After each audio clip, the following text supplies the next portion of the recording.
9 years of silence. One phone call. And a list of demands typed up like she was ordering off a menu. That's what my mother brought to my front door the day our story went public. A folded piece of paper with 4 items on it, as if she were owed a refund on a decade she'd thrown away herself. She had no idea that piece of paper was about to become the most expensive mistake she ever made. 9 years earlier, I stood in my parents' living room in San Jose and told them I was marrying Linda. My mother didn't yell. That would have almost been easier. She just set her coffee cup down on the side table, slow and deliberate, choosing the cruelest possible words. "You're going to do this to us?" she said. "Do what, Mom? Fall in love? Don't be smart with me, Gregory." My father didn't even look up from the television. That told me everything I needed to know about where he stood, which was exactly nowhere, as usual. He'd always been that way. A man who let silence do his arguing for him, who thought neutrality was the same thing as peace. I used to think that made him the safe parent. That evening taught me otherwise. Silence, I learned, can be its own kind of verdict. My sister Tiffany was the only one who looked like she wanted to say something. She was 20 years old then, still living at home, still terrified of our mother's voice the way I'd been my entire childhood. She caught my eye for half a second. Then she stared down at the carpet. "If you marry that woman," my mother said, "don't call this house again." "That woman has a name," I said. "It's Linda. I don't care what her name is." My Aunt Yvonne was there too. She'd basically appointed herself the family's moral compass ever since my grandmother passed, and she stood up like she'd been waiting for her cue. "Gregory, honey, think about your children," Yvonne said. "Think about what kind of life you're setting them up for." "I am thinking about them," I replied. "I'm thinking they'll grow up in a house where their parents actually love each other, which is more than I can say for this one." That's when my mother picked her coffee cup back up, signaling the conversation was over. She'd made her ruling and didn't need closing arguments. I remember standing out in the driveway afterward, keys shaking in my hand, wondering if I'd just imagined the whole thing. 26 years in that house. Every birthday, every scraped knee, every report card taped to the refrigerator. All of it, apparently, conditional. I hadn't known family love could come with fine print. I found out that evening. Welcome back to Dad's Sweet Revenge. Grab your snacks, get comfortable, and remember, every villain in these stories thought they were the smartest person in the room.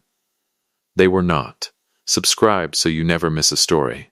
I married Linda 4 months after that night. It was a small ceremony. My future business partner, Donovan, stood up as my best man, since apparently blood only counts when it's convenient. Linda's whole family came. Her mother cried through the entire ceremony. Good tears, the kind you're supposed to cry at a wedding. Her father walked her down the aisle and shook my hand afterward with a grip that told me he'd already decided he liked me, and that was worth more to me than I let on.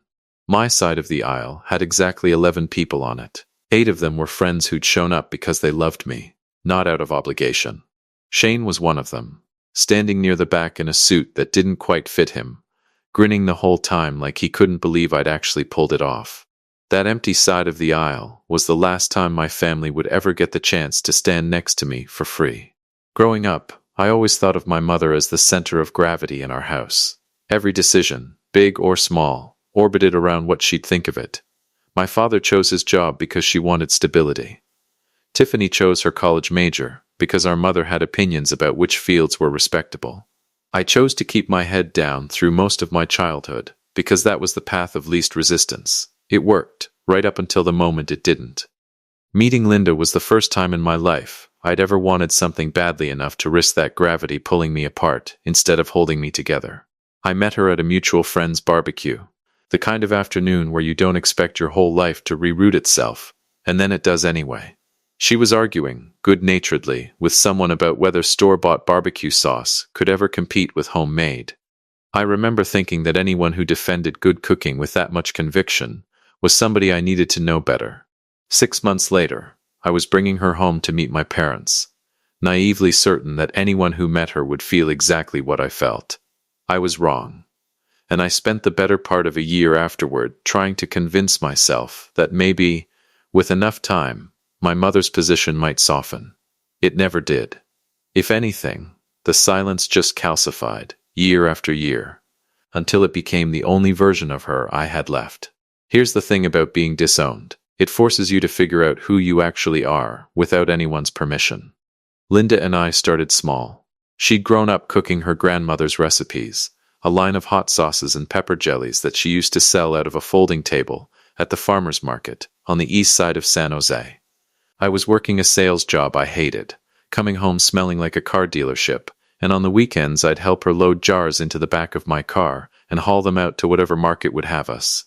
"You know this is never going to make us rich," she told me once, laughing, wiping vinegar off her hands with a dish towel.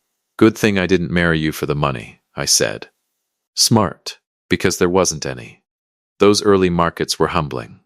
Some Saturdays we'd sell out by 10 in the morning. Other times we'd stand behind that folding table for 6 hours and sell 4 jars to people who mostly wanted to know if the hot sauce was actually spicy before wandering off. I learned patience I didn't know I had. Linda already had it. She'd grown up watching her grandmother cook for a family of 9 on a single stove, and she treated every setback like it was just another ingredient she hadn't measured out yet. We built Sullivan and Grady sauces. Her maiden name was Grady, and she insisted both names go on the label, side by side, like a promise. We ran it out of a rented commercial kitchen for 6 years. 6 years of 16-hour days, of maxed-out credit cards, of me picking up freight hauling gigs on the side just to keep the lights on in our warehouse space. There were months we ate the product we couldn't sell instead of groceries, joking that at least we'd never get scurvy with that much vitamin C in the peppers. There were nights Linda sat at our kitchen table, doing inventory by hand because we couldn't yet afford the software, and I'd sit across from her doing the same thing with our bills. Somewhere around midnight we'd just look at each other and laugh, because what else was there to do? My business partner Donovan came on when we were still tiny. He handled the numbers, I handled operations. Linda handled the product. We fought like siblings. We celebrated like family. Donovan had walked away from a stable accounting job to bet on us, and more than once I asked him why. Because everybody else in my life plays it safe, he told me once, and I wanted to be around people who didn't. When Costco finally picked up our first product line, the 3 of us sat in our kitchen and cried like idiots. Linda kept saying they actually said yes over and over, as if repeating it would make it real. I remember calling Shane that same night just to tell somebody, anybody, who'd actually be happy for us. That was the beginning. It took 3 more years after that, and a woman named Archer, a food and beverage consultant we hired, to help us navigate a much bigger opportunity, to get us to the point where a national food conglomerate made an offer to acquire the company outright. Archer was blunt, in a way I appreciated immediately. The first time we met, she looked over our numbers, our contracts, and our growth curve, and said, "You two have built something real. Don't let anyone talk you into selling it for less than it's worth, and don't let anyone talk you into keeping it if the offer's actually good." That kind of honesty was rare, and it was exactly what we needed heading into negotiations neither of us had any real experience with. The negotiation itself took the better part of a year. The first offer the conglomerate put on the table was low, nowhere near what Archer believed the company was actually worth, and she told us flatly to walk away, rather than accept it out of fear. "They'll come back," she said. "Companies like this don't approach small brands unless they've already decided they want them. The first number is never the real number." She was right. 3 months later, a second offer came in, higher but still short. Donovan ran the projections late into countless nights, modeling out what the company could be worth if we kept growing independently for another 5 years versus what a lump sum today could do for us, weighing risk against certainty until my head spun. Linda, meanwhile, kept doing what she'd always done best. She kept making the sauce, kept perfecting the recipes, kept reminding all of us that none of the numbers mattered if the product itself ever stopped being something people actually wanted to put on their food. "They're not buying spreadsheets," she said once, during a particularly tense negotiation call. "They're buying trust. People trust us because the sauce is good and the story is real. Don't let the number make you forget that. $11 million. You sure about this?" Archer asked me the day the final paperwork came through. "Once you sign, it's real. There's no undoing it." I looked at Linda. 9 years of building something out of nothing, out of vinegar and pepper seeds and stubbornness. "And here we were. I've never been more sure of anything," I said. We signed, and 2 weeks later, a business journalist reached out to Linda's social media page, wanting to do a feature. From farmer's market to 11 million. The untold story of Sullivan and Grady. It ran everywhere. Local news picked it up. A national morning show wanted us for a segment. Our faces were suddenly on screens in living rooms all across the country, including, inevitably, the living room I grew up in, 20 minutes from where I now lived with my wife and our 2 kids. My mother watched that segment 3 times before she finally picked up the phone. There were milestones along the way that I used to think, naively, might be the thing that finally broke through her silence. The birth of our first child, a daughter with Linda's stubborn chin and my father's exact shade of hazel eyes. Not that he'd ever get the chance to notice the resemblance. I sent an announcement anyway. The first year, some small, foolish hope still alive in me that a grandchild might soften what an in-law never could. Nothing came back. Not a card. Not a call. Just silence, same as always, delivered right on schedule. Our son came 2 years after that, and by then I'd stopped sending announcements. Linda and I built our own version of family instead. Holidays with her parents. Birthdays crowded with friends like Shane and Donovan, who had become closer than blood. Shane even taught our daughter to ride a bike in our driveway, because I'd broken my wrist the week before and couldn't run alongside her. Donovan and his wife, Crystal, became the honorary aunt and uncle. Crystal was there for every first day of school, every scraped knee, and every terrible homemade birthday cake Linda and I attempted, and mostly ruined together. It wasn't the family I'd grown up expecting to have. It was better, because every single person in it had actually chosen to be there. I used to feel a strange low hum of grief on the holidays, watching Linda's parents dote on our children, with the kind of easy warmth that should have come from both sides. I never told Linda how much that hum bothered me, because I didn't want her carrying any more weight than she already did just for existing in a family that had decided her skin was a disqualifying trait. But it was there, quietly, for years. It didn't disappear until the day I finally understood that hoping for something my mother was never going to give me had been its own kind of self-inflicted wound. The call came in on a regular afternoon. I almost didn't answer it, the number wasn't saved, but something made me pick up. Gregory. I hadn't heard that voice in 9 years, and it still made something in my chest tighten up like a fist. "Mom, I saw you on the television," she said, as though she were simply commenting on the weather. "You and Linda, that's her name. Yeah. $11 million. Gregory. That's what they're saying." There was a long pause. I could hear her breathing, could practically hear the gears turning behind the silence. "We should talk," she said. "As a family." "Funny," I said. "I don't remember you using that word in about 9 years. Don't be difficult. I'm your mother." "You were," I said. "Then you chose not to be. You made that decision. Not me." "I'd like to come by," she said, entirely ignoring my words, which was exactly her style. "This weekend." I should have said no. Every instinct in my body told me to slam the phone down. But there was a small, curious, almost scientific part of me that wanted to see exactly how far she'd go. "Fine," I said. "Come by." That single word, "fine," was about to set off the most satisfying chain of events of my entire life. After I hung up, I sat there staring at the screen for a long time. 9 years of practiced indifference, and one short call had cracked it wide open in under 2 minutes. I told myself it didn't matter. I told myself I was completely over it.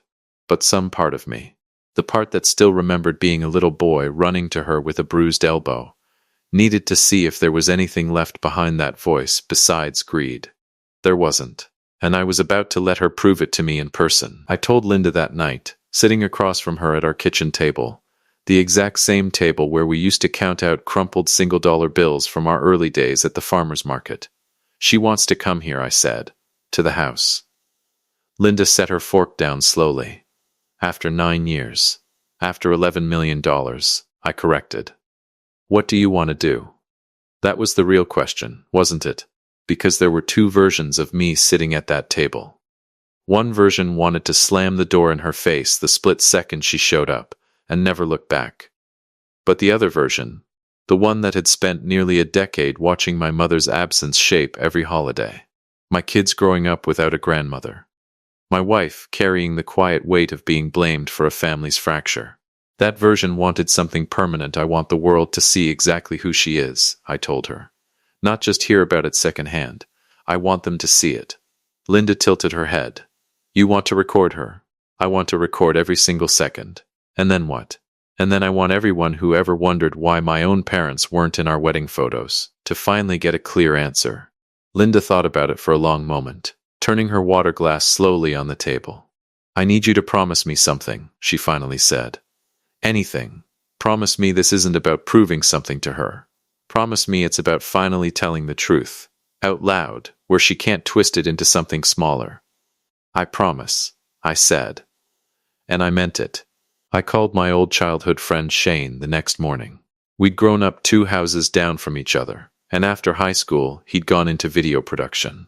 He did mostly commercial work and the occasional wedding, but I knew he had the high-end equipment and, more importantly, the total discretion to set up cameras in a way nobody would ever notice. You want to do what? Shane asked when I laid it out for him. Wire the living room. Small stuff, the kind of gear you'd use for a high-end documentary. I want tight angles on the couch, on the front door, and I want audio that's completely clean. Gregory, this is your mother we're talking about. It was, I said. She resigned from that position 9 years ago.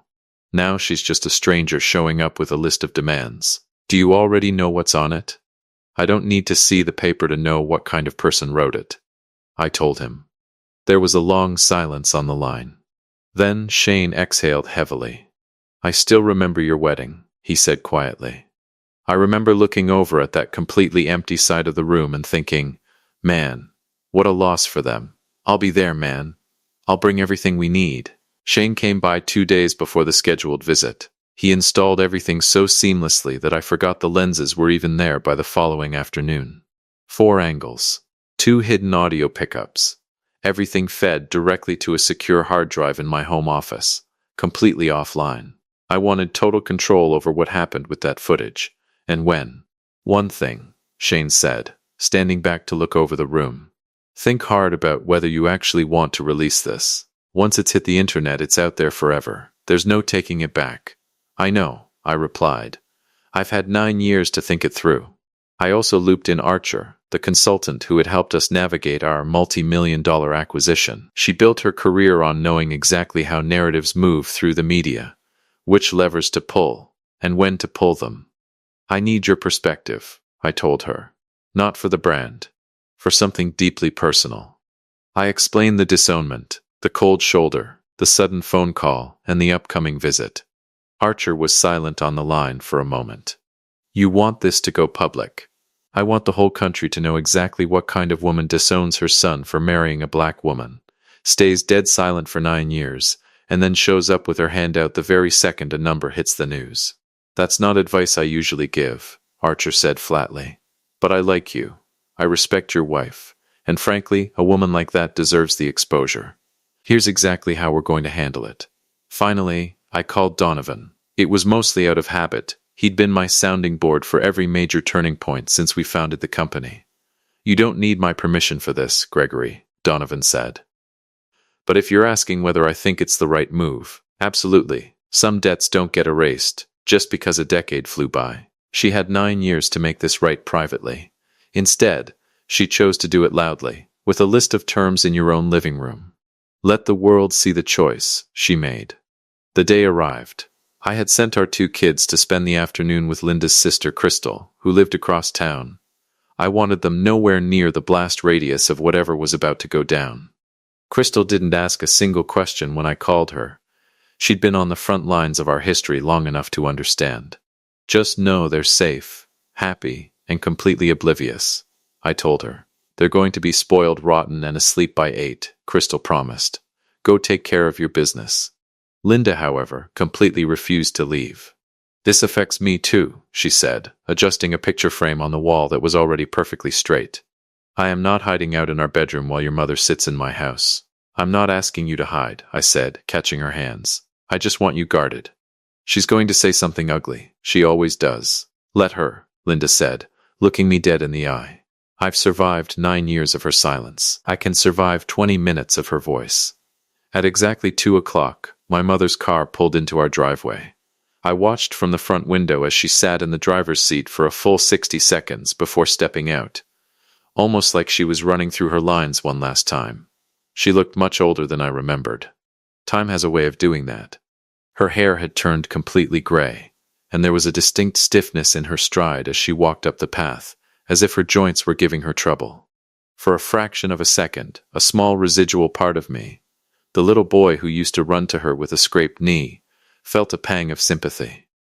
Then she knocked, and the moment I swung the door open, the very first words out of her mouth were, "You've done very well for yourselves. No hello. No, I've missed you. No, I'm so sorry." Just a cold appraisal, like a real estate agent inspecting a property before making an offer. "Come in," I said. She stepped inside, her eyes sweeping over our entryway, the living room, the family photos on the walls, and a framed magazine feature detailing our acquisition. Finally, her gaze settled on a portrait of Linda and me from our wedding day. "Linda," my mother said, offering a single, curt nod, as if checking an administrative box. "Hello," Linda replied, her tone smooth and level, completely controlled. "It's been a long time." "It has," my mother agreed, completely bypassing any semblance of an apology, treating the 9-year void like a minor scheduling conflict. We took our seats. My mother sat in the armchair, while Linda and I sat on the couch directly opposite her. I could practically feel the presence of the hidden cameras Shane had tucked away, hidden in the bookshelf, masked behind a houseplant, built right into a frame. Every single word she was about to utter was going to be preserved forever. So, my mother began, folding her hands neatly in her lap. $11 million. That's the number, I said. That's wonderful, Gregory, truly. She spoke with a layer of pride that was almost impressive, considering the reality of why she was here. I always knew you had that drive in you, even when you were young. Funny, I countered. You didn't seem to think I had much of anything in me 9 years ago. Her jaw tightened instantly. That was an entirely different situation. Was it? The situation didn't change, Mom. The only thing that changed is our bank account. I am here now, she said, as if showing up today made up for a decade of abandonment. You are, I agreed, and I'm highly curious about what finally brought you around. She reached into her purse and pulled out a neatly folded piece of paper. My stomach dropped a fraction, even though I knew exactly what it was. There is a vast difference between anticipating a moment and watching it play out in front of your face. I wanted to discuss the family, she said, slowly unfolding the page. And how we move forward from here. Move forward how? She cleared her throat, and without a single shred of hesitation, she began reading from that list like a corporate executive presenting a restructuring proposal. First, she read, I think it's only equitable that a portion of this sudden wealth be set aside to secure your father and me for our retirement years. We aren't getting any younger, and family takes care of family. I said absolutely nothing. I just sat there and let the microphone catch every syllable.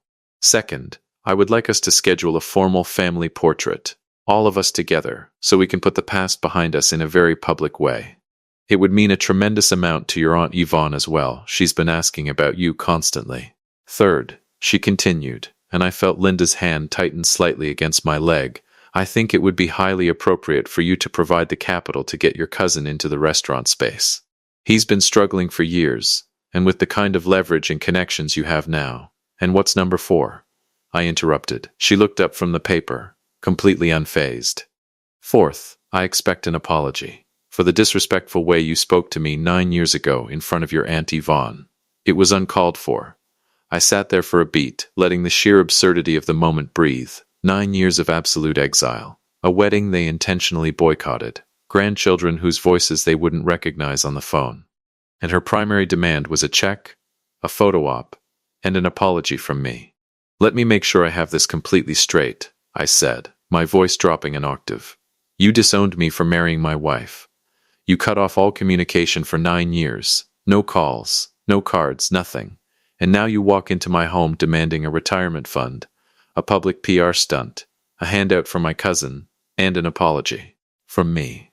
Gregory, there's no need to be difficult. It's not difficult at all, I said. In fact, it's crystal clear. You didn't drive over here because you missed your son. You drove over here because you saw an 8-figure sum on the news and realized your silence was a terrible financial investment. That is entirely unfair. No, I shot back. What's unfair is my children growing up without a grandmother because of your pride. What's unfair is my wife sitting in this room right now, showing basic decency to a woman who refused to even say her name out loud for a decade. That's what's unfair, Mom, this list? It's just pathetic. Her face flushed a deep, angry crimson. I am still your mother. You were, I told her, but you forfeited that title the day you decided your love came with a racial qualification. You always did love a flair for the dramatic, she muttered, folding the paper back up as if her rigid composure could somehow save her from losing the room. I raised you better than this. You raised me to keep my head down and accept intolerance, I replied. I unlearned that a long time ago. It was the best decision I ever made. Linda hadn't spoken a word through the entire exchange, but I felt her shift beside me, shoulders back, chin perfectly level. I'd like to say something, Linda said quietly. My mother's eyes flicked over to her, completely reluctant, clearly hating the fact that she had to address her directly. 9 years ago, Linda said, her tone smooth and lethal. You sat across from me at a dinner table for maybe 10 minutes total before deciding everything you needed to know about my worth. You didn't ask about my career, my character, or how I loved your son. You looked at my skin, made your choice, and vanished. I don't expect you to understand the protective instincts of a mother. My mother snapped. I understand them perfectly, Linda answered. I just don't respect yours. There is a massive difference. And I want you to understand something else clearly. I never once asked Gregory to choose between you and me. He made that decision entirely on his own, because your prejudice made it impossible for him to do anything else. My mother's icy exterior cracked. Just a fraction. You have no idea what it feels like to watch your child walk down a path you're terrified of. You're right, Linda said calmly. I don't.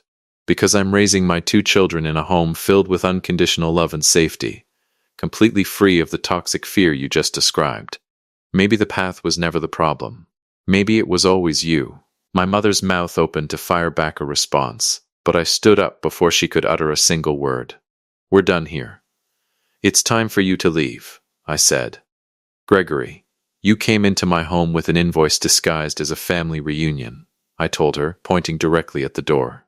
You didn't come to apologize. You haven't asked a single question about your grandchildren. You came because you thought $11 million wiped clean 9 years of hatred. It doesn't. So this is it? You're just going to throw away your flesh and blood? My mother stood up, clutching her folded list against her chest like a shield. Money has completely corrupted you, Gregory. Money didn't corrupt me, I said, staring her down. It just bought me the one thing you never gave me, the complete freedom to exist without your approval. I'm the exact same man I was at 26, standing in your living room telling you I'd found the woman I wanted to build a life with. You're the one who decided that life wasn't worth knowing. I'm just finally showing you the receipt. She went completely pale. You would actually humiliate your own mother for a headline? I would humiliate any person who discards their child over the color of his partner's skin, I said coldly. The fact that you happen to be my biological mother doesn't make it a tragedy. It makes it a necessity. For a split second, her eyes welled up, the very first genuine break in her mask since she walked through the door, but it passed instantly, her jaw setting into that same stubborn, rigid line I knew all too well from my youth. The line that meant she would gladly burn her entire life to the ground before admitting she was wrong. You threw it all away, I said quietly, opening the front door. I'm just delivering the bill. I had no idea that phrase, I'm just delivering the bill, was about to echo across millions of screens. She stormed out, her folded list still clutched tightly in her hand.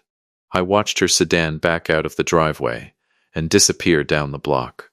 The house fell completely, beautifully still. Are you okay? Linda asked, walking over to me. I don't know yet, I admitted honestly. Ask me in a week. Linda wrapped her arms around my neck, and I just stood there in the entryway, breathing her in, letting the massive rush of adrenaline finally drain out of my frame. For 9 long years I had rehearsed exactly what I would say if I ever faced her again, but the actual reality of it had been both entirely expected and completely surreal. That same evening, Shane and I sat down in my home office to review the multicam footage. Every angle was immaculate, the audio crystal clear. The entire confrontation was captured exactly as it happened. No edits, no narrative spin. The raw truth didn't need any enhancement. "This is," Shane whistled, shaking his head as the monitor played back the mother's demands. "Gregory, this is absolute annihilation. This is going to utterly destroy her public standing." "Good," I said. "I'm serious, man. Once this goes live, there's no pulling it down. People are going to know her face, her neighborhood. This isn't an anonymous message board post. This is as real as it gets. She made it real the day she valued her prejudice over her son," I told him. "I'm just making sure the public sees the consequences of that choice." We ran through the tape twice more, Shane tagging the timestamps and cutting out any dead air. By the time the final export finished, it was past midnight. Shane leaned back in his chair, staring at the glowing screen. "For what it's worth," he said softly, "I've known you since we were boys. I never understood how a mother could do that to her own kid. Watching this, I still don't get it, but at least now, the entire world will see what I've always known about you and Linda." The next morning, I jumped on a call with Archer. "The footage is cut and ready," I told her. "Send the file over," she replied. "Let's deploy this the right way." Archer's strategy was brilliant, executed with surgical precision. We didn't just dump a random video onto a fresh channel to get buried by the algorithm. We coordinated with the business outlet that had handled our acquisition feature, pitching it as an exclusive, raw follow-up. The public had already fallen in love with our farmers market to millions story. Now they were going to get the hidden perspective, the mother who abandoned the architect of that success, only to show up demanding a payout the second the paperwork cleared. "Audiences love a true success story," Archer explained, "but they absolutely live for a narrative reversal. Right now, your mother thinks she still holds the psychological high ground. She's about to find out how powerless she actually is, in front of an audience of millions." Archer helped streamline the final piece into a devastating 11-minute segment. No dramatic music, no cheesy sound effects. Just my mother, sitting in our living room, reading financial terms off a folded sheet of paper, capped off by the line that would soon trend nationwide. "I'm just finally showing you the receipt." We hit publish on a quiet Tuesday afternoon. Linda stood right beside me, her hand resting on my shoulder as I clicked the mouse. "No turning back now," she murmured. "There was never a way back," I said. "Not since the day she walked away." The video didn't just perform well. It went completely nuclear. Within the first 6 hours, the view count outpaced our original corporate feature. The comment sections turned into a massive psychological breakdown of my mother's behavior, with total strangers dissecting her expressions phrase by phrase. Clips of the exact moment she demanded an apology became an overnight symbol of toxic family entitlement. Major news networks that had covered our business deal picked up the viral fallout within 24 hours. My phone was a constant blur of notifications. Old high school classmates, complete strangers, business associates. One email came from a woman who had been disowned under nearly identical circumstances. She thanked me for giving a voice to a pain she had never been able to articulate to the outside world. Another came from a young man who wrote that the video gave him the backbone to finally cut ties with an abusive parent who only valued him for his financial output. Donovan called me the next morning, his voice a mix of awe and laughter. "Gregory, our direct web traffic has literally tripled overnight. I don't know whether to congratulate you or hire a security team. Probably a bit of both," I laughed. Within the week, a prominent national talk show invited Linda and me back to discuss the staggering cultural impact of the video. Archer spent hours prepping us for the broadcast, running mock interviews, anticipating aggressive angles, and ensuring our messaging stayed completely unshakable. "They are absolutely going to ask if you regret exposing her," Archer warned me during our final briefing. "They'll push the angle of whether a biological mother deserves a right to privacy, regardless of her flaws. Have your stance locked in." Sitting on that set the next day under the studio lights, with Linda's hand firmly in mine, the host leaned in and dropped the exact question Archer had predicted. I didn't take a single beat to hesitate. My mother enjoyed 9 full years of absolute privacy. I stated warmly into the camera. 9 years where the outside world had no idea how she had treated us. She used that privacy to erase herself from her grandchildren's lives without a single word. The exact moment she chose to walk onto my property with a list of financial demands instead of an apology, she forfeited her narrative control. I didn't expose her. I just stopped hiding her choices. That response became the definitive clip of the entire media cycle. Strangers online began using the term 9 years of privacy to describe the hypocrisy of toxic relatives who only value family when it's convenient. Linda's parents reached out to us shortly after the broadcast aired. Her mother was in tears on the phone, those same beautiful full-circle tears from our wedding day, telling Linda how incredibly proud she was of her strength. Her father, always a man of few words, spoke to me directly. "You protected your wife and stood your ground, son. That's the measure of a man. You did right." Hearing that from the man who had embraced me as a son from day one offered a profound sense of closure that my biological family had spent a lifetime denying me. And then, the one message I had actually been anticipating arrived. It was a text from my sister Tiffany. I just watched the broadcast. It read, "We need to talk, Gregory. Please." I dialed her number that exact evening. "Is it really true?" she asked the moment she picked up, her voice trembling. "The things she demanded on that paper, she actually read those to you?" "Word for word, Tiffany," I told her. "I can send you the unedited raw drive right now if you want to see it yourself." A heavy, emotional silence hung over the line. "I always held on to this childish hope," Tiffany whispered eventually, "that if enough time went by she'd finally wake up and apologize to you. I guess I was being naive, and now you see the reality," I said gently. "Now I see it," she agreed, her voice thick with emotion. "I am so deeply sorry, Gregory. I should have stood up for you 9 years ago in that living room. I was just a 20-year-old kid terrified of her wrath, and I let that fear cost me a decade with my brother." "You were under her roof, Tiffany," I said, easing the burden she'd been carrying. "You did what you had to do to survive that environment. I don't blame you for that. She's the one who built the wall. You just didn't have the tools to knock it down yet." "I want to see you guys," Tiffany said, a sudden clarity in her voice. "I want to meet Linda properly. I want to be an aunt to my niece and nephew if you'll let me. They are going to absolutely love you," I told her. And I meant it. Tiffany wasn't the source of the malice. She had just been another casualty of our mother's control. That I could easily forgive. My mother's calculated corporate greed, however, was a completely different story. My Aunt Yvonne, predictably, took a radically different path. She called me 2 days later, her voice trembling with pure, unadulterated rage. "Do you have any comprehension of what you've inflicted on your own mother?" she barked, skipping any greeting entirely. "She literally cannot step outside her house. People are identifying her at the local market." "That sounds like a direct consequence of her actions, Yvonne," I replied coolly. "Not a tragedy. You dragged her name through the mud. Publicly. In front of the entire country." "She dragged her own name through the mud," I corrected. "I simply made sure the cameras were rolling when she did it. Family does not do this to family, Gregory." "You're entirely right," I said, my voice hardening. "Family doesn't disown their son over the color of his wife's skin. Family doesn't vanish for close to a decade. And family certainly doesn't present an invoice the second a business acquisition goes public. My mother checked every single one of those boxes. I just stopped keeping her secrets. You have utterly destroyed her life. She had 9 years to build a life based on accountability," I told her. She chose greed instead. "I didn't ruin anything, Yvonne. I just handed her the bill. I was standing right there in that room 9 years ago," Yvonne hissed. "I warned you to think about your future children.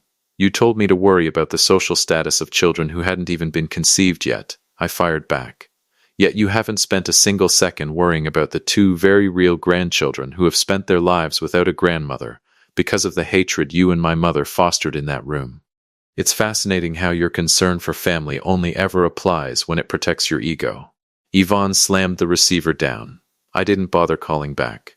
A few weeks later, Shane sent over a screenshot from a community forum based in our old neighborhood. A former neighbor from our childhood block had penned a lengthy post recalling my mother from years prior, detailing how ruthlessly exclusive she had always been about which neighborhood kids were welcome at her dinner table, and which ones were subtly turned away. Reading those words, a profound realization washed over me. The 4 demands she brought into my home weren't a sudden, unhinged departure from her character. They were simply the ultimate, unfiltered manifestation of a psychological pattern that had been running her entire life, one that I had spent my childhood either ignoring or making excuses for. "Are you doing okay seeing all this laundry aired out online?" Shane checked in later that night. "Honestly? Yeah," I told him. "It's a lot easier to fully accept the reality of who your parents are when objective third parties lay it out with zero reason to lie." My cousin, the one my mother had tried to leverage me into financing, reached out shortly after. He sounded entirely mortified. "Gregory, I swear to you on everything I own, I had absolutely no idea she was going to use me as a bargaining chip," he said, his voice laced with panic. "I never asked her to do that. I would never dream of it. I know, man, I believe you," I assured him. He had always been a decent guy, even in a household where decency was treated like a weakness. "For what it's worth," he added quietly, "I think you did exactly the right thing. She's been sitting in that house talking about your acquisition money like it was a family inheritance she was personally owed.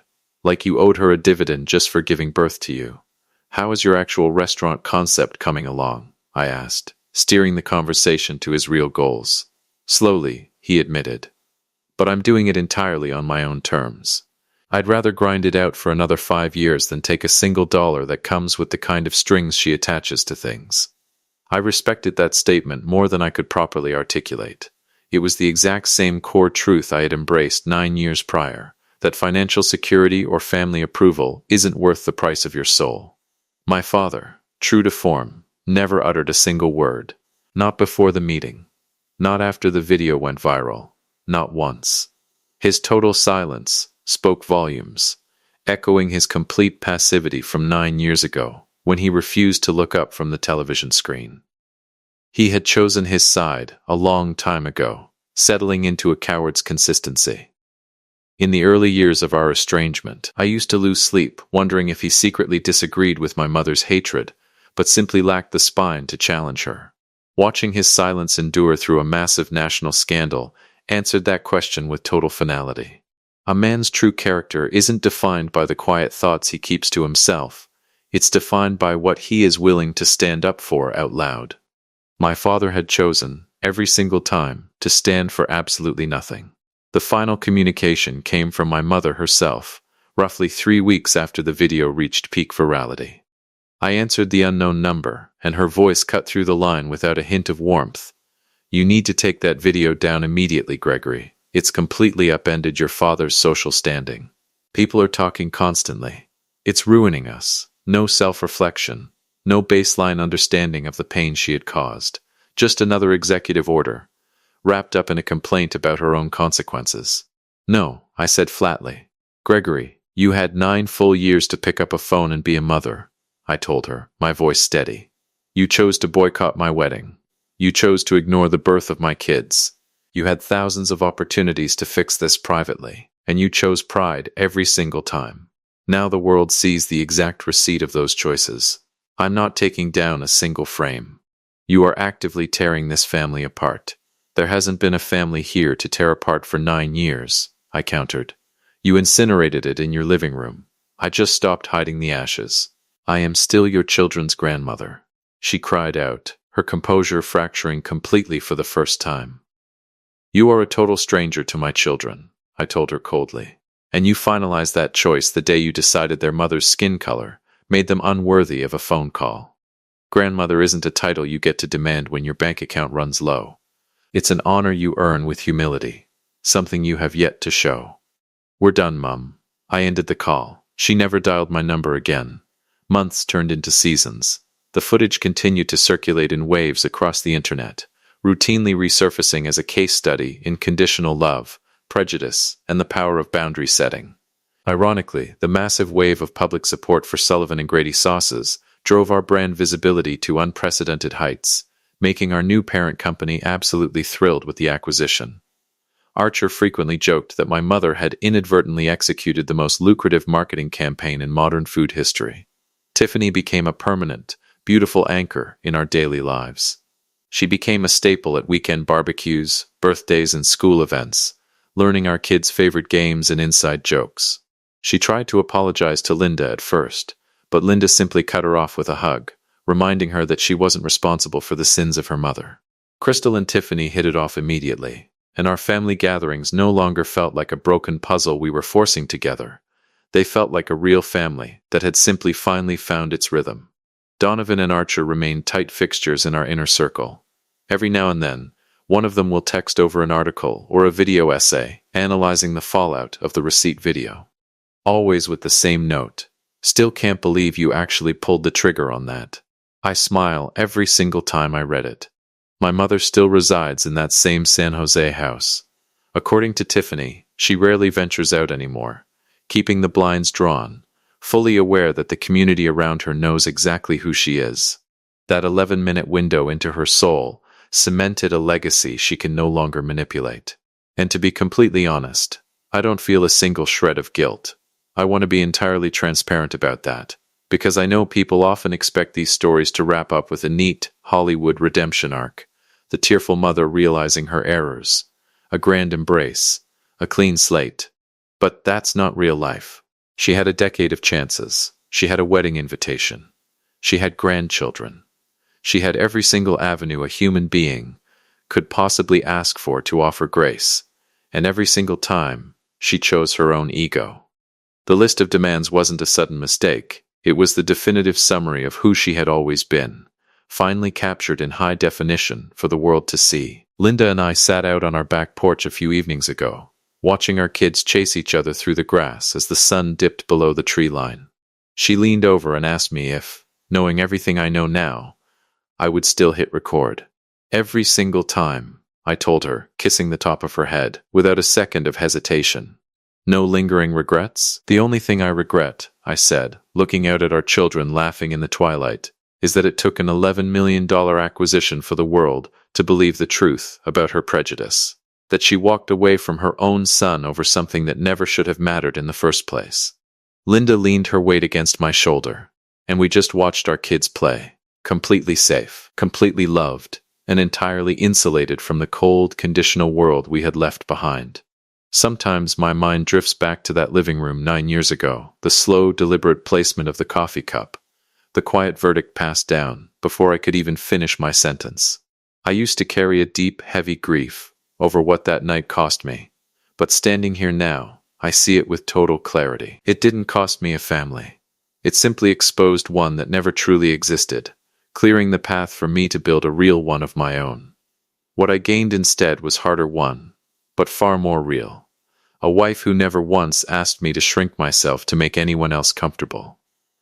A sister who found her courage 9 years late, but found it all the same, and has spent every day since trying to make up for lost time. A business partner who bet on us when nobody else would. A friend who wired a house with cameras because he trusted my judgment even when it scared him. A consultant who helped me turn a private wound into a public reckoning, precisely because she believed the truth deserved an audience. And 2 children who will never know what it feels like to be measured, judged, and found wanting by the people who are supposed to love them unconditionally.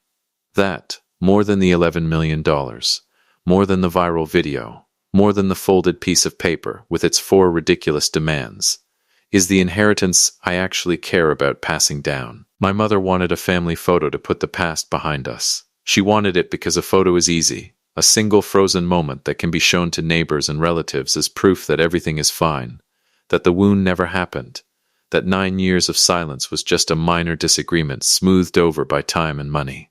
I understand now why she wanted that photo so badly. A photo doesn't ask questions. A photo doesn't say anything at all. It was never going to be that easy. Not after everything. Not after 9 years of exactly that kind of easy silence. Some doors, once you close them, are meant to stay that way. I closed mine, and I have never once looked back. If you liked this story, join our community by hitting that like button and subscribing for more real, raw, and family-centered stories.